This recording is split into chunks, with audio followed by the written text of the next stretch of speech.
Assalamualaikum warahmatullahi wabarakatuh. Alhamdulillahilladzi an'ama alaina bi anwa'in ni'ami wa lataifil ihsan wa faddalana ala sairi khalqihi bi ta'limil ilmi wal bayan. Wassalatu ala Muhammadil mab'uthi bi khairil malali wal adyan wa ala alihi wa ashabihi biduri ma'alimil iman wa sumusi awalimil irfan, amma ba'du.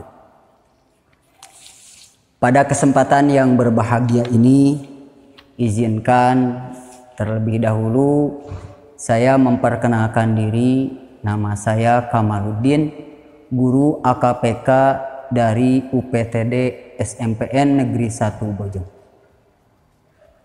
Sebelumnya saya sampaikan terima kasih kepada Dinas Pendidikan Kabupaten Purwakarta dan kepada Kepala UPTD SMPN 1 Bojong yang telah memberikan kesempatan pada kegiatan Ramadan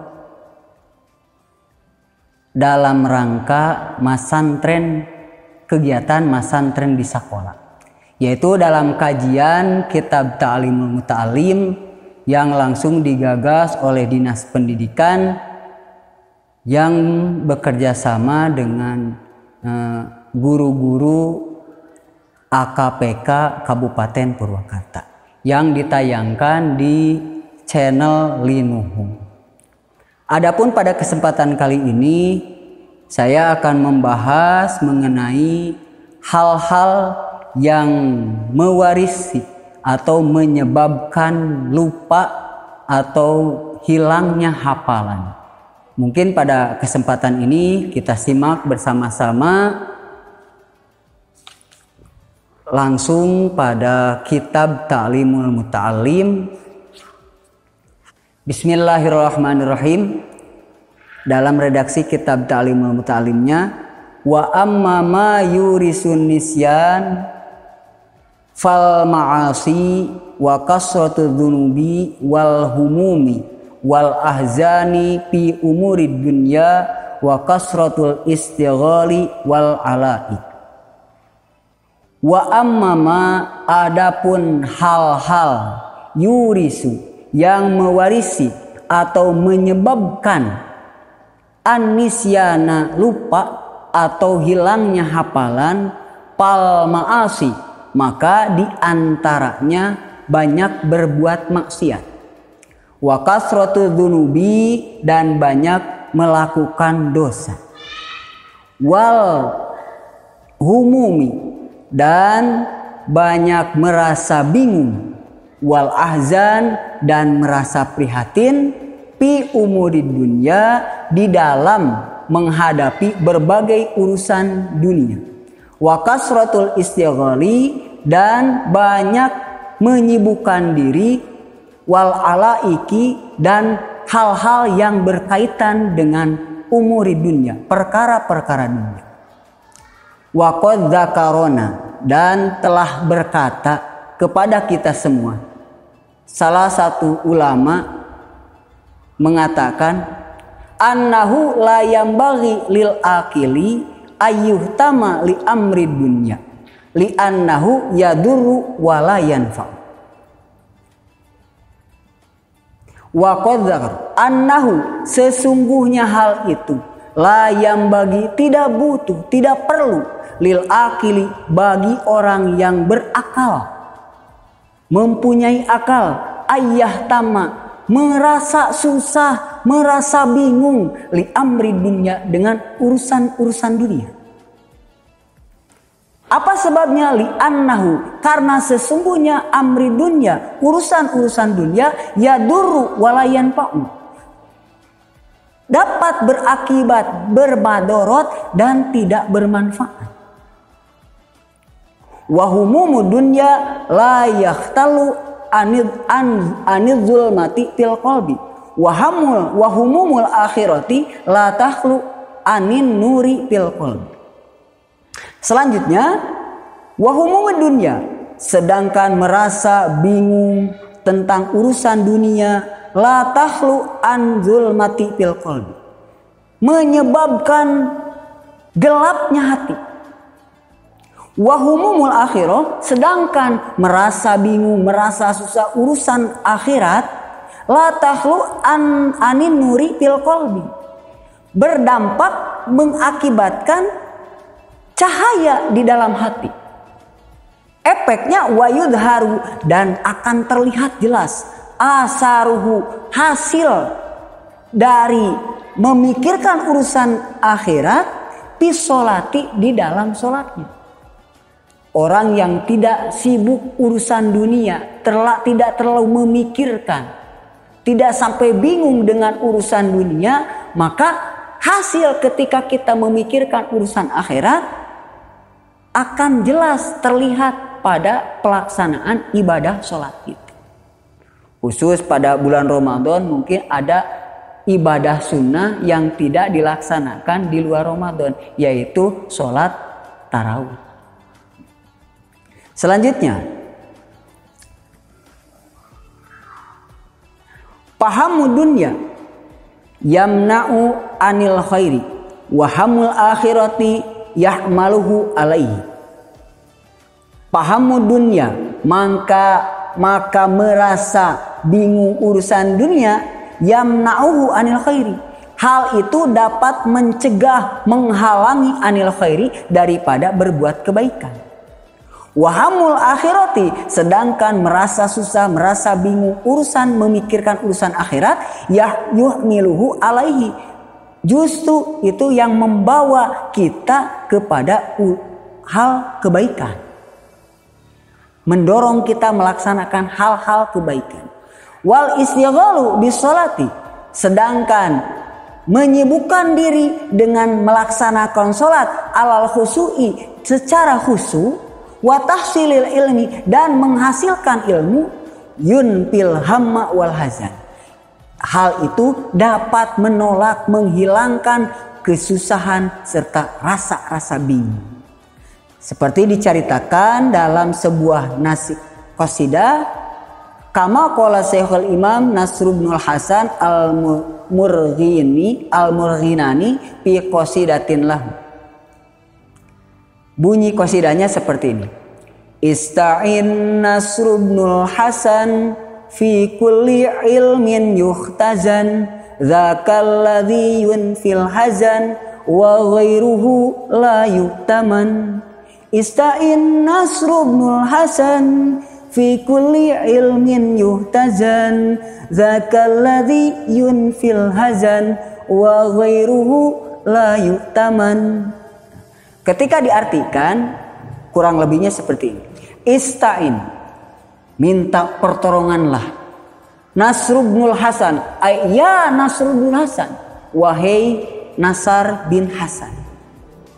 Fi kulli ilmin, pada setiap-tiap ilmu, yuhtazan, yang masih misteri, tersembunyi.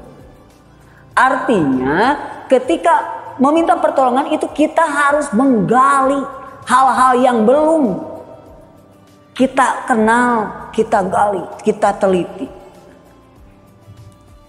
Wa ghairuhu, wa dzaka hal itu, dzakal ladzi yunfil hazan, karena hal itu memikirkan ilmu yang masih tersembunyi, belum dikenal, perlu penelitian. Yunfil hazan, dapat menghilangkan rasa prihatin, rasa bingung.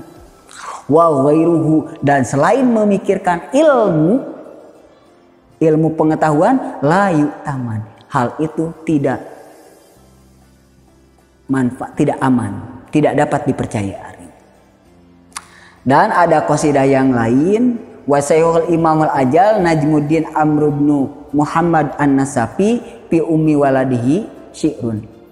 Nah, ini ada satu qasidah menyinggung mengenai seorang hamba sahaya miliknya, perbandingan dengan ilmu pengetahuan, sehingga beliau menciptakan sebuah qasidah yang berbunyi, salamun ala mayyat tamanni bidhurfiha walam atin khaddaiha walam hatin tarfiha, sabatni wa asbatni fatatun malihatun tahayyaratil awhamu pikun hiwasfiha fakultu zarini wa zarini fa innani saghabtu bitahsilil ulumi wa kashfiha walipi tolabil fadli wal ilmi wattuqa ghinan an ghina'il niyati wa arfiha. Terjemah secara bebasnya kurang lebih seperti ini. Salamun, keselamatan atau sebuah salam. Alaman yattamanni bidzarfiha, yang membuat aku merasa, yang memikatku dengan kecantikannya. Salamun alama yattamanni bidzarfiha, salam buat orang yang memikatku dengan kecantikannya. Walam hati torpiha, walam hati walam hati khoddaiha, walam hati torpiha, serta mengkilatkan, glowing, mengkilatkan kedua pipinya serta melirikkan kedua matanya. Sabatni wa asbatni patatun malihatun, aku telah tertawan dan merasa tergoda oleh seorang gadis yang manis. Tahayyatul auham pikun hiwasfiha, aku pun bingung harus bagaimana mensifati hal tersebut. Fakultu, maka aku berkata, zarini wa zarini fa innani saghabtu bitahsilil ulumi wa kashfi. Maka aku berkata, tinggalkanlah aku dan maafkanlah aku, karena sesungguhnya aku telah merasa terbuai bitahsilil ulumi, dengan menghasilkan ilmu, mempelajari ilmu, wa kashfiha, dan membuka hal-hal yang berkaitan dengan ilmu, penelitian. Wali fi talabil fadli wal ilmi wattuqa, karena aku sedang melaksanakan tolabul fadli, mencari keunggulan dengan ilmu dan takwa. Ghinan an ghina'il ghaniyati wa arfiha, sehingga hal tersebut dapat menjadi penambah ketika dibandingkan, maka akan lebih jaya daripada nyanyian-nyanyian ahli-ahli nyanyi. Selanjutnya, kalau tadi berkaitan dengan hal yang menyebabkan lupa umum, selanjutnya kajian sekarang wa amma asbabu nisyanul ilmi.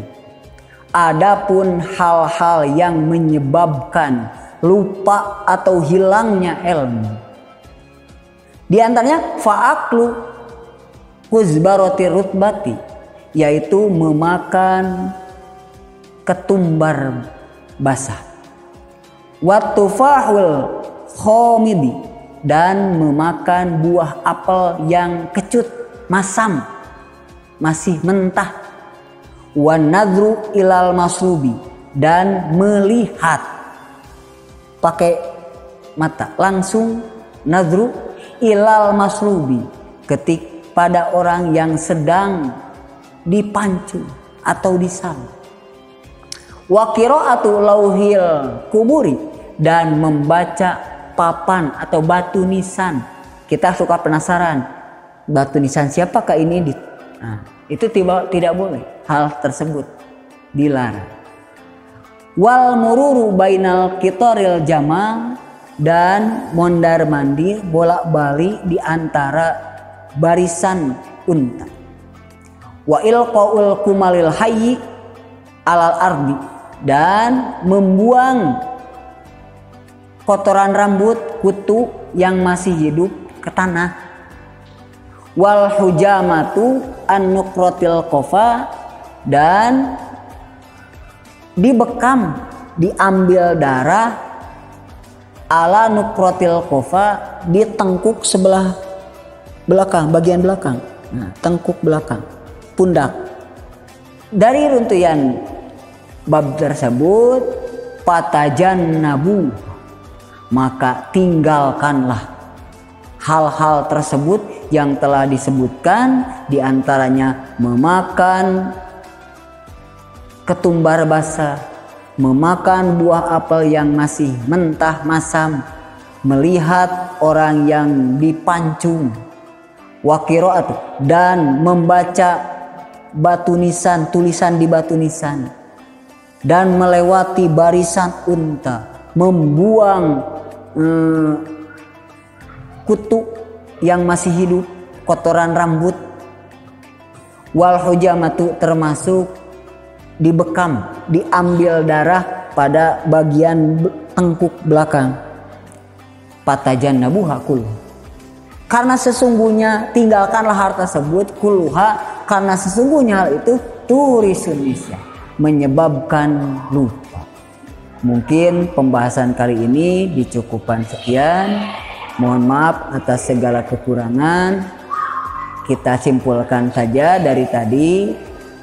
Yang pertama mengenai hal-hal yang menyebabkan lupa secara umum, diantaranya adalah banyak berbuat maksiat, banyak berbuat dosa, merasa bingung dan merasa prihatin mengenai urusan-urusan dunia, wakas, dan banyak menyibukkan diri dengan dan yang berkaitan dengan hal dunia. Nah, hal itu menyebabkan lupa, nisyan. Dan ketika berkaitan dengan ilmu, maka hal-hal yang menyebabkan lupa diantaranya tadi memakan ketumbar basah, memakan buah apel yang masih mentah masam, melihat orang yang dipancung, membaca batu nisan, tulisan di batu nisan,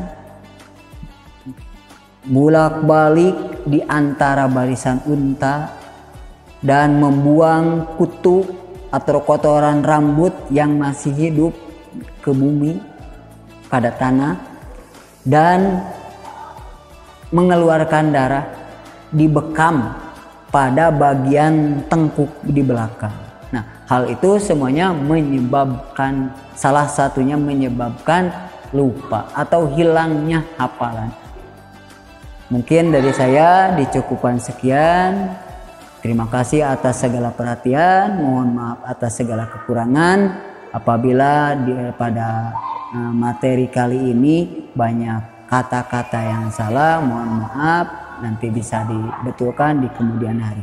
Usikum wa nafsi bitaqwallah. Wassalamualaikum warahmatullahi wabarakatuh.